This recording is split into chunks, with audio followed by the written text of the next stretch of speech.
It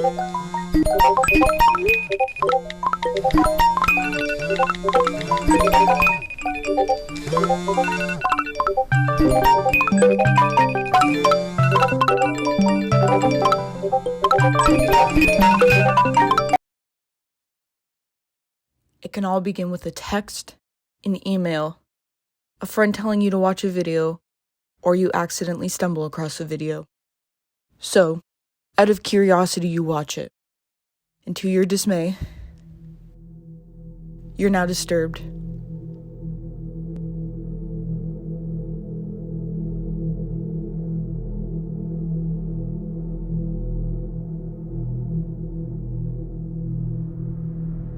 This is a common daily occurrence within the social network that we live in the 21st century. The ability to access information via social media platform and internet for free allows users to see a wide variety of content. As these platforms become more accessible to the general public, it means many, which also have no interest in seeing any disturbing content, may come across it unwillingly. That also means that they can be left traumatized for life and can even gain PTSD. In the 10th grade, I was hanging out with some friends, and they started to laugh in the corner. So I asked, "What are you guys looking at?" And they said, "You wouldn't like it." So out of curiosity, I said, "Show me." They proceeded to show me a man's dismembered head being kicked around by a group of people. My friends explained that you can join groups on Telegram through the popular social media platform Instagram by following certain accounts that can therefore invite you to these groups where people can share various types of disturbing content and or simply just watch them. Reflecting, after watching the video that my friend showed me, it made me question, why do people search for this type of content? And why do they keep scrolling for more? The idea of this concept only made me more and more curious, accidentally throwing myself into deep, dark rabbit holes. I hypothesized that many people will fall under the trap of heavy content like gore porn or shock videos, simply due to the nature of human curiosity. For a light example, to generalize this situation, many people will go to the movie theater and watch horrifying films just to get a rush, which I believe to be the same concept as watching disturbing videos, just at a more extreme level. Rounding back to my statement of how easy it is to come across this type of content nowadays, paradoxically, I do believe that some humans may just simply seek this type of heavy content as some sort of stimulation. I teach criminology and the psychology of serial killers and psychopaths, and people are fascinated because they don't understand it. So we're watching this ethical dilemma of society from the comfort of our home, where the threat is not genuine, where we are truly safe. However, those thoughts are still intrusive and we still get an adrenaline rush. Our central nervous system activates and releases epinephrine and dopamine and different things that glow into our bloodstream, which actually is part of addictive behavior. And the more we don't understand something and the more that we're fascinated and our central nervous system is elevated by it, the more curious we become.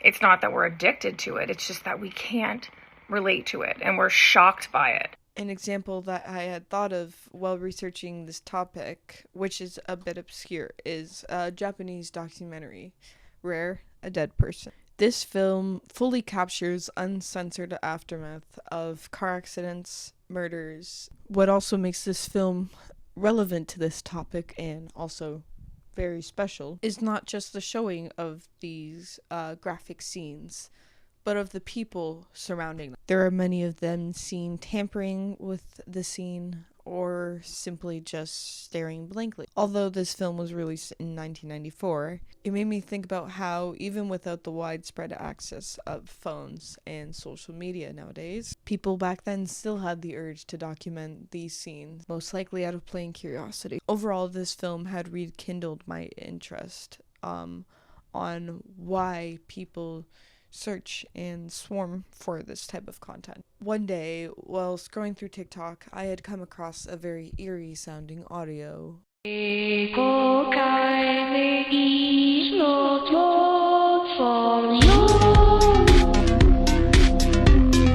With the video showing a man with his head taped to a cinder block and a man behind him with a sledgehammer.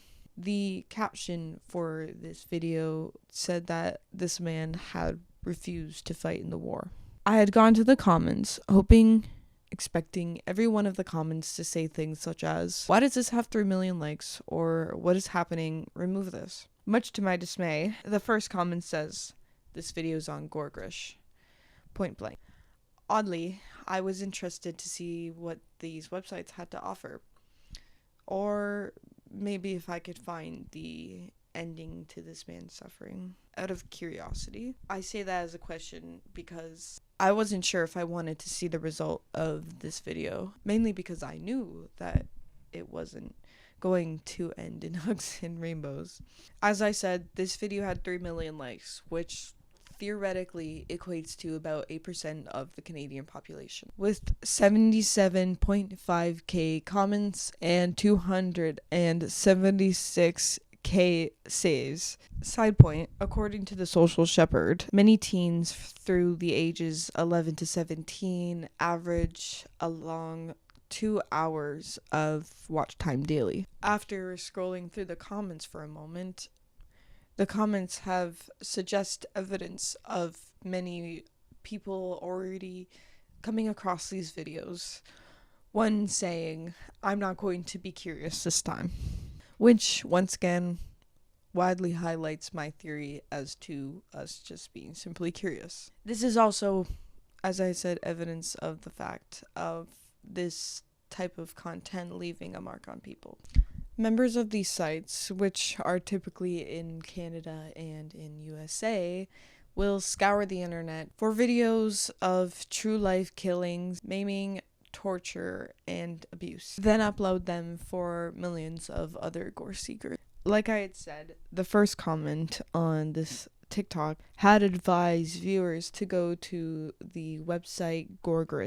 This website has many outputs for many deviant types of interest. The homepage shows different categories such as war images, medical images, viral videos, and more. There are some other forms of content that can only be for registered members only. I clicked on viral videos. I decided to take the safe route and filter to crime, with the content filtration ranging to bizarre, funny, police, fights, accident, and animals. Scrolling through these websites created a wave of different emotions each time I had read a different tagline. A main point that I do want to touch on is the explanation